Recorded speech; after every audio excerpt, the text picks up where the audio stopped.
मदारी का खेल चल रहा है देश में, इस मदारी से बचना पड़ेगा।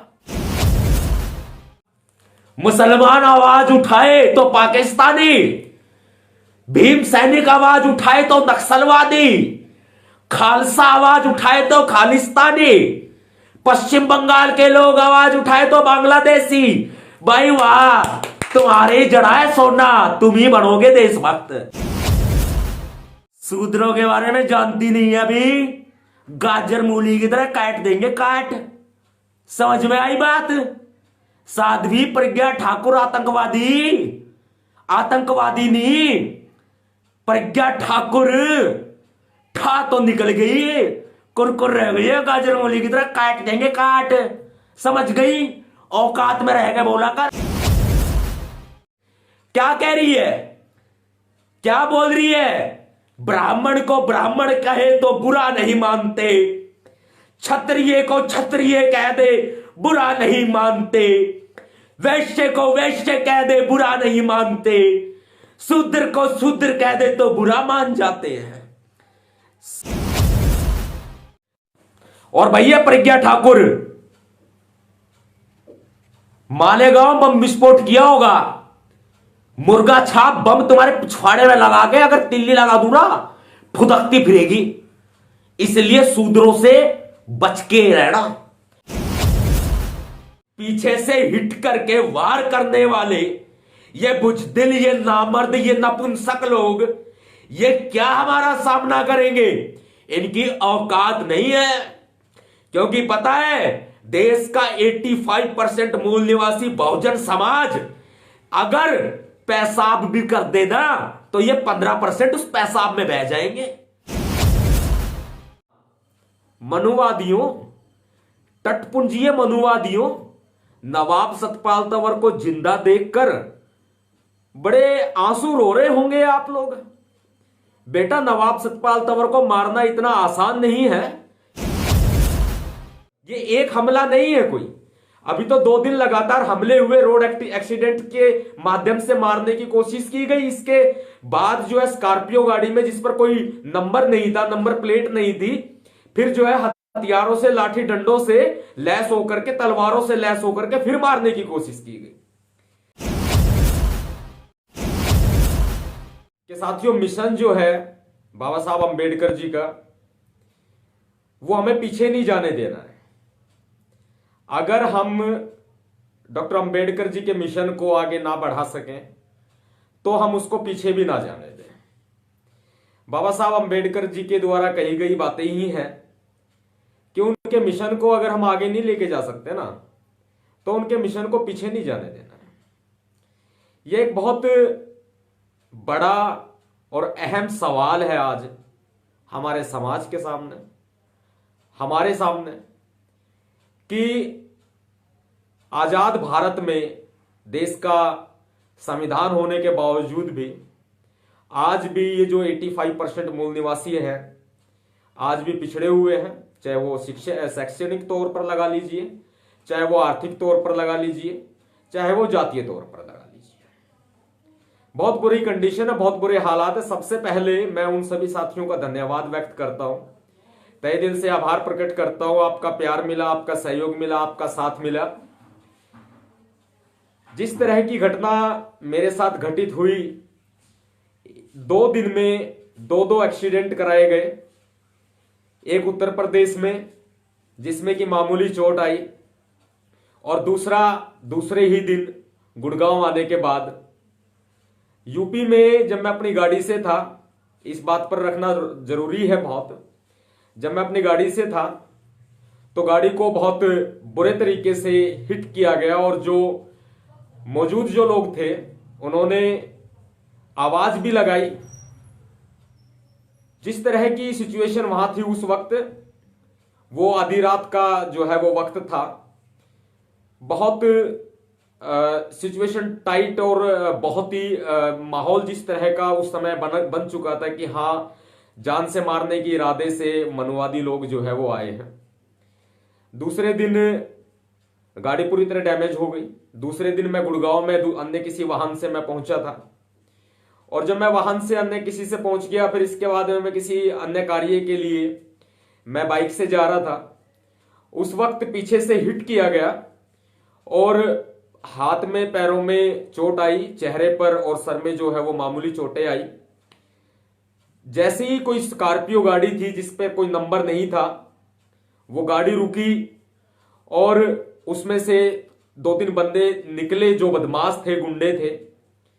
उन्होंने भगवा कलर का साफा जो है वो डाला हुआ था, हाथ में तलवार थी, बेसबॉल के डंडे थे।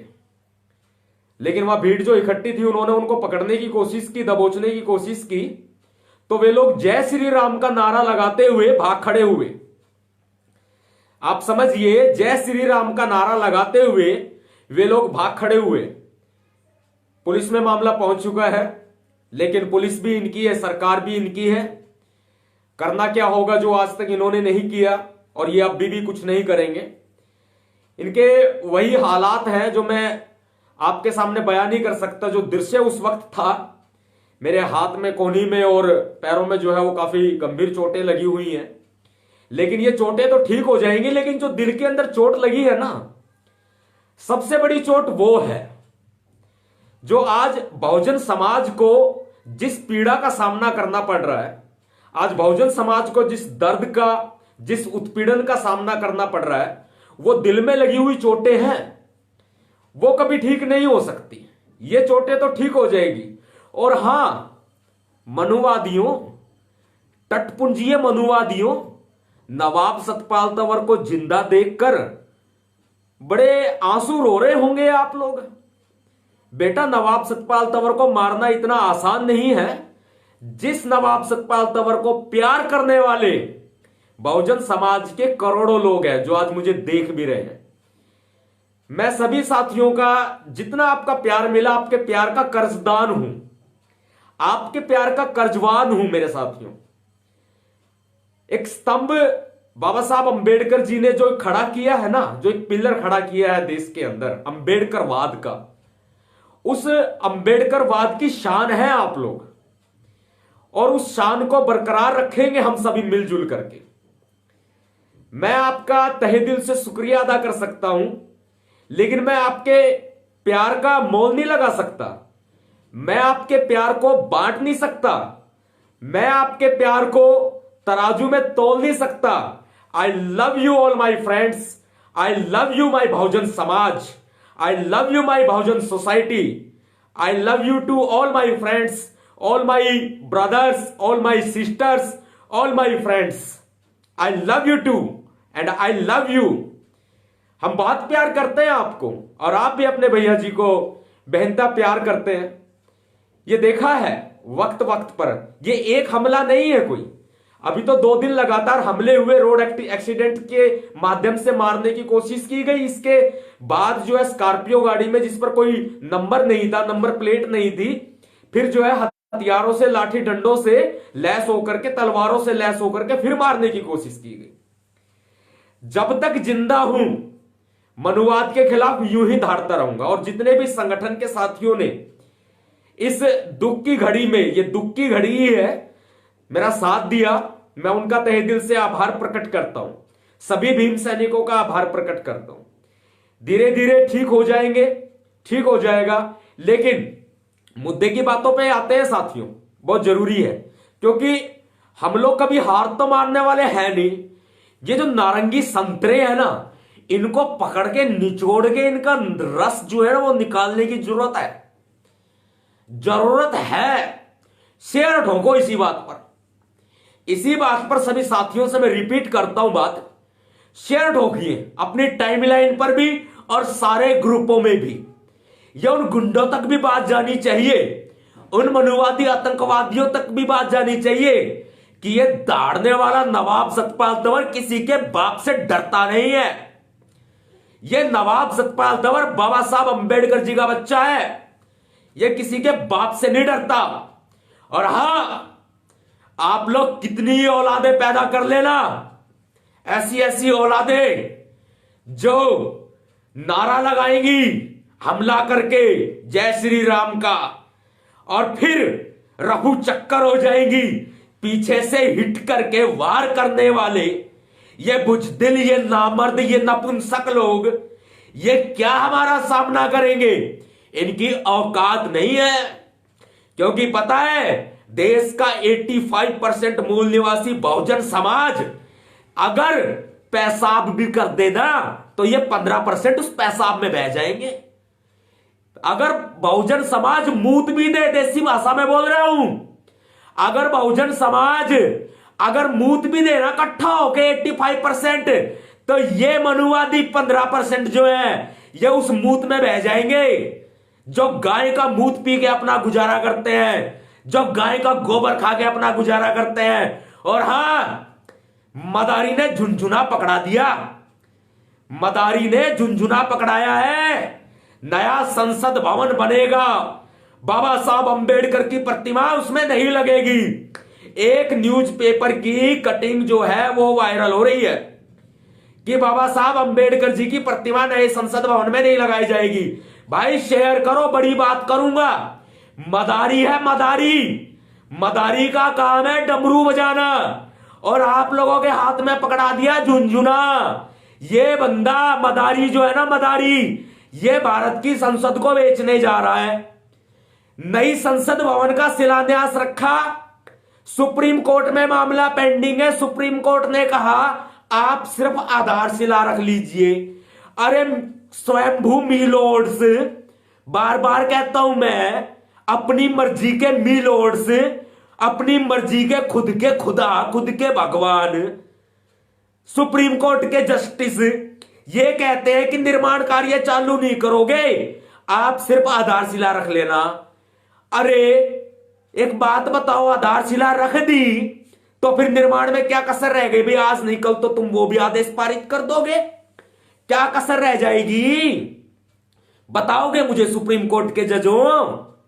और ये झुनझुना पकड़ा दिया है, बजाओ बजाओ, ट्विटर पे ट्रेंड चलाओ, नए संसद भवन में बाबा साहब अंबेडकर जी की प्रतिमा लगनी चाहिए, लगनी चाहिए, लगनी चाहिए, लगनी चाहिए। ये झुनझुना बजाते रहेंगे, संसद भवन बिक जाएगा। 1927 में भारत के संसद भवन की आधारशिला रखी गई थी।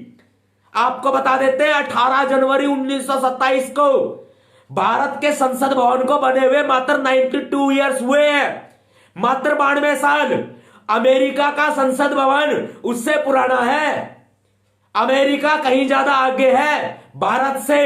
जो ये देश की सरकारें चल रही है ना, भारत को इनको आता है पता है क्या? जब संसद भवन का शिलान्यास रखा ना नरेंद्र मोदी ने, मदारी ने, तो फिर उसने सिर्फ और जो है वो कार्य कराया हवन यज्ञ का। हवन यज्ञ, मैं पहले बता देता हूं, किसी धर्म का विरोधी नहीं हूं। भारत जो है वो धर्मनिरपेक्ष राष्ट्र है, धर्मनिरपेक्ष भारत है। यह भारत के संविधान में प्रावधान है, धर्मनिरपेक्षता है। लेकिन एक बात बताओ, जब धर्मनिरपेक्षता है तो जितने और धर्म हैं उनको क्यों नहीं सामने लिया? वहां पर आरती गवाई गई, वहां पर ओम जय जगदीश हरे किया गया, वहां पर हवन कराया गया। क्यों भाई? संविधान की प्रस्तावना पढ़ लेते, तुम्हारा 56 इंच की छाती जो है क्या वो छोटी हो जाती? नवाब सतपाल तंवर तो यूं ही दाड़ेगा। कराओ ना हमले, कराओ, पीछे से हिट कर सकते हैं नपुंसक लोग, सामने से करने की औकात नहीं है। क्योंकि ये वो लोग हैं जो ना मर्द हैं और ना औरत है। ये वो लोग हैं जो हमले करते हैं। कराओ ना। अभी तो और भी बात करूंगा साथियों, शेयर करो वीडियो को। एक वो साध्वी प्रज्ञा ठाकुर, कठपुतली जिसको बोलते हैं, वो भी अपने आप को कुछ ज्यादा, उसका फितूर 7वें आसमान पे चढ़ा हुआ है। उसके बारे में भी बात करूंगा। पहले इससे सुलट लूं जरा। नरेंद्र भाई दामोदर दास मोदी, जिसको अपनी डिग्री का अता पता नहीं बात रखता है संसद भवन की आधारशिला रखने की। यह बताओ नरेंद्र मोदी जी, संसद भवन में 2/3 बहुमत से प्रस्ताव पास किया है, सवाल का जवाब दे। है हिम्मत? आमना सामना कर नवाब सतपाल तंवर का। नरेंद्र भाई दामोदर दास मोदी आमना सामना कर नवाब सतपाल तंवर के ऊपर हमला करने की प्लानिंग नागपुर से बनाई जाती है। ये नारंगी संतरे नवाब सतपाल तंवर के ऊपर हमला करने की रणनीति प्लानिंग मास्टर प्लानिंग लखनऊ से बनाई जाती है। बाबा की सरकार योगी आदित्यनाथ, ये दो जगह है ऐसी जहां से प्लानिंग बनाई जा रही है। पूरी प्रॉपर तरीके से जवाब देंगे मुझे नरेंद्र मोदी जी। साथियों जोड़िए सभी साथियों को, आज पूरी दुनिया सुने इस वीडियो को, सुनना चाहिए सभी देशों को। क्या संसद भवन में प्रस्ताव पास किया है, आधारशिला रख दी नए संसद भवन की, पुराने संसद भवन को बेचेगा और जो नया संसद भवन बनाने का जो ठेका दिया है ना नरेंद्र मोदी जी ने अपने जीजा श्री को टाटा को दिया है। टाटा प्रोजेक्ट्स लिमिटेड नए संसद भवन को बनाएगी 8.71 करोड़ रुपए की बोली लगा करके। ये जो है वो सितंबर 2020 में टाटा ने इस ठेके को हासिल किया है संसद भवन को बनाने के। क्यों भाई, जनता का पैसा गाढ़े खून पसीने की कमाई है, तेरे बाप की नहीं है, तेरे बाप की नहीं है, जनता के गाढ़े खून पसीने की कमाई है। और हां, किसान बैठे आंदोलन पे दिल्ली के अंदर, और आप क्या कर रहे हैं, नए संसद भवन का शिलान्यास किससे ली परमिशन? और भारत का राष्ट्रपति दलित है, शर्म आती है ऐसे राष्ट्रपति के ऊपर भी। अब तक तो मेरे जैसा होता ना, कुर्सी के ऊपर लात मार करके रोड पे आकर के बैठ जाता। क्या है ऐसे राष्ट्रपति का? अपना भाई है, अपना भाई है, शर्म आती है कहते हुए। राष्ट्रपति देश का प्रथम नागरिक रामनाथ कोविंद जी, शर्म आती है हमें। राष्ट्रपति तक को भी नहीं बुलाया गया जो आधारशिला रखी गई है, क्योंकि वहां पे हवन यज्ञ हो रहा था, दूषित हो जाता, वो बहुत पवित्र जगह है। और नए संसद भवन में बाबा साहब की प्रतिमा नहीं लगाई जाएगी। और हमारे दलित भाई बजाएंगे ताली, वाह, बजेगी ताली दबा के, ट्रेंड चलेंगे, ट्रेंड सोशल मीडिया पे, नए संसद भवन में बाबा साहब की प्रतिमा लगाओ। अरे पुराने संसद भवन को बिकने से बचाओ। हम ये कहते हैं पुराने संसद भवन को बिकने से बचाओ। संसद भवन में ऐसा कोई प्रस्ताव पास नहीं किया गया जो नए संसद भवन का निर्माण कार्य कराया जाए। यह बड़ा सवाल मैं उठा रहा हूं। और हां, साध्वी प्रज्ञा ठाकुर आतंकवादी मालेगांव बम विस्फोट, अगर जो तू कपड़े पहन के निकलती है ना, जो तेरी वेशभूषा है, जैसे कुत्ते की पूंछ में बच्चे क्या करते हैं, बड़ी शरारत करते हैं, शरारत, कुत्ते की पूंछ में ना मुर्गा छाप बम लगा देते हैं। और तेरी लुंगी के अंदर ना मुर्गा छाप बम लगाना चाहिए, फड़फड़ाती फिरेगी। क्या कह रही है, क्या बोल रही है? ब्राह्मण को ब्राह्मण कहे तो बुरा नहीं मानते, क्षत्रिय को क्षत्रिय कह दे बुरा नहीं मानते, वैश्य को वैश्य कह दे बुरा नहीं मानते, शूद्र को शूद्र कह दे तो बुरा मान जाते हैं। शूद्रों के बारे में जानती नहीं है अभी, गाजर मूली की तरह काट देंगे, काट। समझ में आई बात? साध्वी प्रज्ञा ठाकुर आतंकवादी नहीं, प्रज्ञा ठाकुर, ठा तो निकल गई, कुरकुर रह गई है, गाजर मूली की तरह काट देंगे, काट। समझ गई? औकात में रह के बोला कर, अच्छा होगा। इन शेरों को छेड़ने की कोशिश मत कर। और हां, सवर्ण कहते हैं अपने आप को, ये बुरा मान जाते हैं, शूद्र बुरा मान जाते हैं, और लोग बुरा नहीं मानते। क्यों आपस में लड़वा रही है? क्यों आपस में लड़वा रही है? अगर चंद छछुंदर गंदे हो जाए ना तो सारी कौम गंदी नहीं हुआ करती। समझ गई बात को? उतनी औकात में रहे जितनी है, वरना जैसे रोती थी ना कि हाँ पुलिस ने मुझे रगड़ा लगाया, बढ़िया रगड़ा लगाया, हम तो ऐसा रगड़ा लगा देंगे जैसे कद्दूकस में गाजर को रगड़ा लगा के गाजर का हलवा बनाया जाता है। समझ गई? बाद में ये मत कहना मुझे जान से मारने की धमकी दी है, भीमसेना चीफ नवाब सतपाल तंवर ने।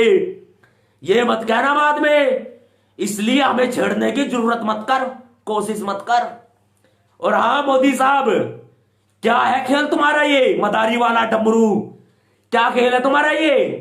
किसानों की मांगे मानोगे कि नहीं मानोगे? मानोगे नहीं मानोगे? या मनवाएं जबरदस्ती? कसर नहीं रही है। वो खालसा बैठे हैं दिल्ली के अंदर, जो खालसा कोरोना काल में भी ना लोगों की मदद कर रहे थे। वो खालसा हैं जो कोरोना काल के अंदर लोगों को खाना खिला रहे थे, जो कोरोना काल में लंगर चला रहे थे। और पता है कैसे हम लोग साथ ना दें? तुम तो देशभक्त, हम देशद्रोही, हम टुकड़े टुकड़े गैंग, और तुम देशभक्त। गले में डाल लो भगवा साफा या नरेंद्र मोदी का साफा, बन गए देशभक्त।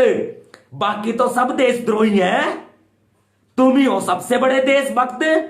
बाहर से आए हुए लोग बात करते हैं सदियों पहले बाहर से आए, भारत के ऊपर लोगों को मूर्ख बना करके, कब्जा करके तरह तरह का ड्रामा फैला दिया, पाखंड फैला दिया, और बात करते हैं ये देश पे राज करने की।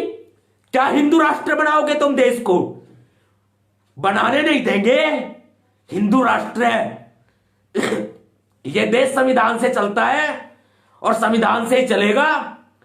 वो खालसा लोग हैं, जब गुरु रविदास मंदिर तोड़ा गया ना तुगलकाबाद में, जब गुरु जी का हमारा गुरु घर तोड़ा गया ना, जब लाखों की संख्या में हम लोग जो आए थे, बड़ा आंदोलन हुआ था रामलीला मैदान में, जेल भी हुई थी लोगों को, समझे? उस वक्त दिल्ली के गुरुद्वारों ने, दिल्ली के गुरुद्वारों के साथ साथ जो गुरु घर है, रविदास मंदिर है, अलग अलग जगह, सबने शरण दी थी। रात को ठहरने का और खाने पीने का इंतजाम किया था। वो है खालसा। क्या बात करते हो तुम? तलवारें निकलनी बाकी है बेटा, ध्यान रखना।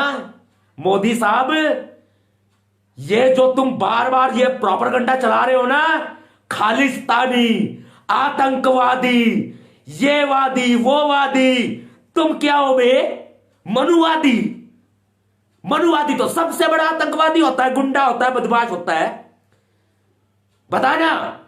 और जो ये चैनल के ऊपर बैठ के भौंकता है कुत्ते की तरह, जिसका नाम है अर्णब गोस्वामी, कुत्ते का पिल्ला, जो ये भौंकता है कुत्ते की तरह, ये रिपब्लिक भारत में बैठ के ये आमने सामने आ जाए ना, आमने सामने आ जाए तो काजू कतली को जैसे काट काट के पीस बनाता है ना हलवाई, ऐसे इसके काट काट के पीस पब्लिक बना देगी।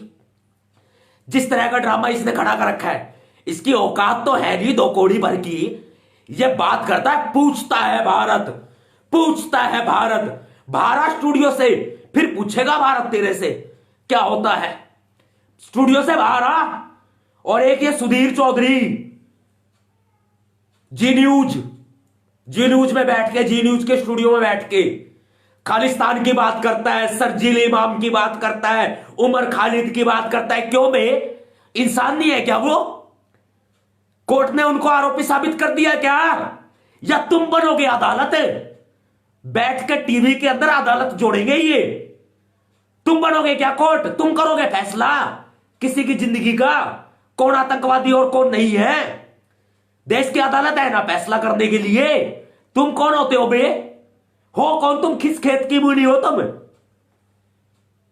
एक चैनल के ऊपर बैठ करके जरा सी चार और बंदरों को जोड़ लेते हैं। बंदर है ये, बंदर चार और बंदरों को जोड़ लेते हैं, चिल्लाएंगे, भौंकेंगे।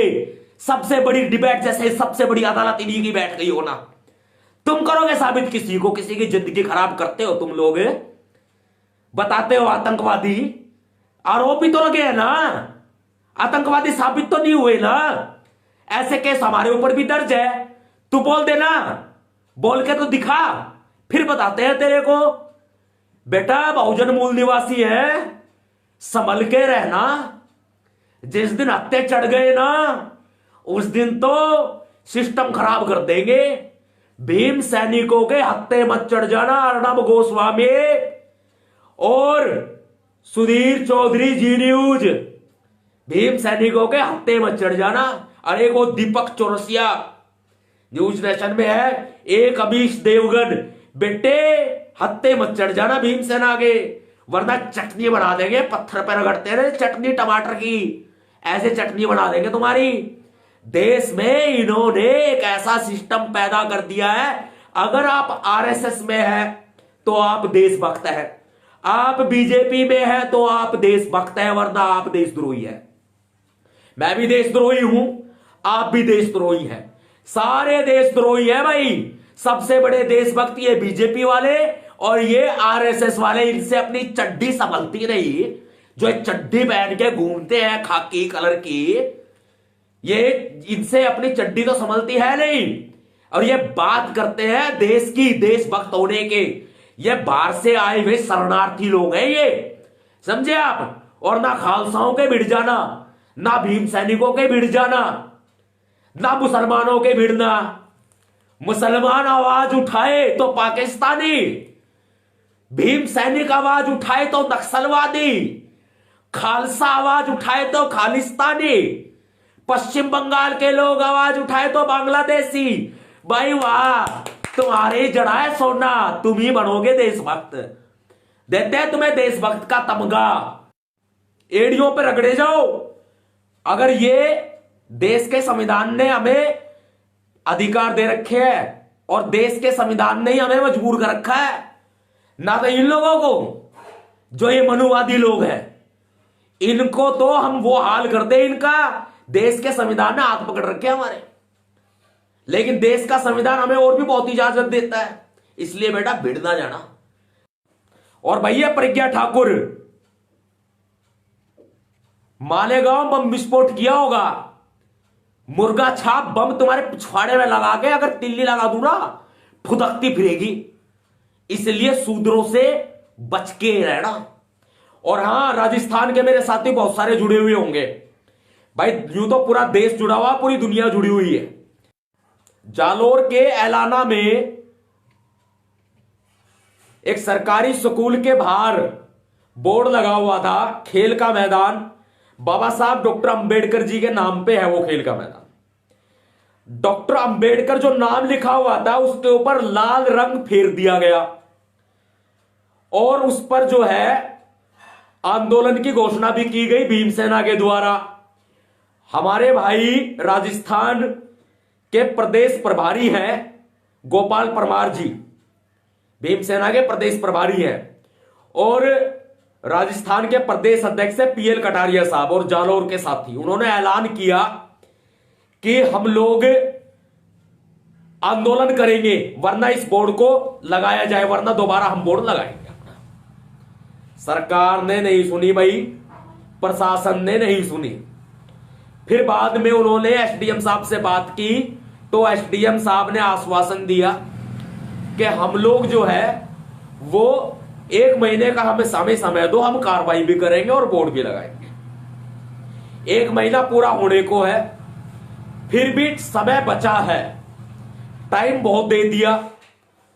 परमार साहब से गोपाल परमार जी जो प्रदेश प्रभारी हैं और प्रदेश अध्यक्ष है पीएल कटारिया साहब, दोनों से मेरा इसमें वार्तालाप हुआ है, दोनों से बात हुई है। दोनों का ये कहना है कि सर हम आने वाली 16 जनवरी को एलाना बंद की घोषणा करते हैं, एलाना बंद की, जो जालोर का एलाना है। और हां भाई सुन लो अशोक गहलोत साहब, आप भी जो मुख्यमंत्री है राजस्थान के, और जालोर का प्रशासन भी सुन ले, एलाना ही नहीं पूरा जालोर बंद हो जाएगा। अप्रिय घटना कोई घटित हुई तो जिम्मेदार आप होंगे, उस बोर्ड को लगा दे, वरना राजस्थान के साथियों एक हो जाओ, एक और एलाना बंद होगा फिर 16 जनवरी को, सारे साथी एक हो जाए। और राजस्थान के अंदर तो हालात बद से बदतर हो चुके हैं, यह सरकारी रिपोर्ट भी कहती है और विदाउट सरकारी रिपोर्ट हम भी कहते हैं। राजस्थान में सबसे ज्यादा बहुजन समाज पर अत्याचार हो रहे हैं, सबसे ज्यादा। क्यों भाई? राजस्थान वीरों की धरती है, भाई मैं समझ से मेरे बाहर है बिल्कुल। एक आधे हमारे वीर सिपाही शेर राजस्थान के एक आधे को टपकाते क्यों नहीं जो ये अत्याचार करते हैं? ये अपने संगठनों का नाम लेके भी करते हैं। एक हो जाओ, अच्छा है कि पिट करके मुकदमा लड़ने से अच्छा है ना पीट कर मुकदमा लड़ो, मजा आएगा, बहुत मजा आएगा। राजस्थान के साथियों को स्पेशल कह रहा हूं मैं, राजस्थान के जितने भी साथी हैं एक हो जाइए। नवाब सतपाल तंवर दूर नहीं है आपसे, जब याद करोगे हाजिर मिलूंगा। लेकिन वीरों की ताकत दिखाओ, वीरों की। पीएल कटारिया साहब और गोपाल परमार साहब राजस्थान प्रदेश का नेतृत्व कर रहे हैं, उनके साथ कंधे से कंधा मिला के उनका साथ दो। सभी साथियों का नाम ना ले पाऊंगा क्योंकि हर डिस्ट्रिक्ट के अंदर, हर तहसील में, हर ब्लॉक में, हर गांव में भीमसेना है। आप भीमसेना के सदस्य हैं या नहीं है, लेकिन आप भीमसैनिक हैं, आप ये बात ध्यान रखें। और हां, मनुवादियों को दोबारा से कह देते हैं कि मनुवादियों, जितनी तुम्हारी औकात है उतनी औकात में रहे, वरना वो हाल कर देंगे जो बकरे का किया जाता है, बकरे का। समझ गए? इन हाथों ने हथियार चलाना छोड़े हैं, इन हाथों ने हथियार चलाना छोड़े हैं बेटा, हथियार चलाना भूले नहीं है। इन हाथों ने खाल उतारनी छोड़ी है, खाल उतारनी भूले नहीं है। नंगा करके मारे, नंगा करके। ये मनुवादियों का साफ तौर पे चेतावनी है मेरी। इसलिए अपनी औकात में रहे, जितने हैं उतने। जितने साथी आज मेरे साथ जुड़े, आप सभी का प्यार, प्रेम, सहयोग, आप सभी को दिल से क्रांतिकारी जय भीम अभिवादन में स्वीकार करता हूं। सभी साथियों को कमेंट का जवाब नहीं दे पाऊंगा, लेकिन जितने साथी आज मेरे साथ जुड़े उन सभी को मैं तहे दिल से क्रांतिकारी जय भीम अभिवादन करता हूं और आपका अभिवादन स्वीकार करता हूं। साथियों, एकता बनाए रखें। ये मामूली सी चोट है, सर में चोट है, कुछ यहाँ नीचे चोट लगी हुई है, हाथ में और पैरों में कुछ गंभीर चोटें लगी हुई है, वो ठीक हो जाएंगी। लेकिन इस दिल में जो चोट लगी है ना, इस दिल में जो चोट लगी है, वो चोट है जातिवाद की। बहुजन समाज को मारा जा रहा है।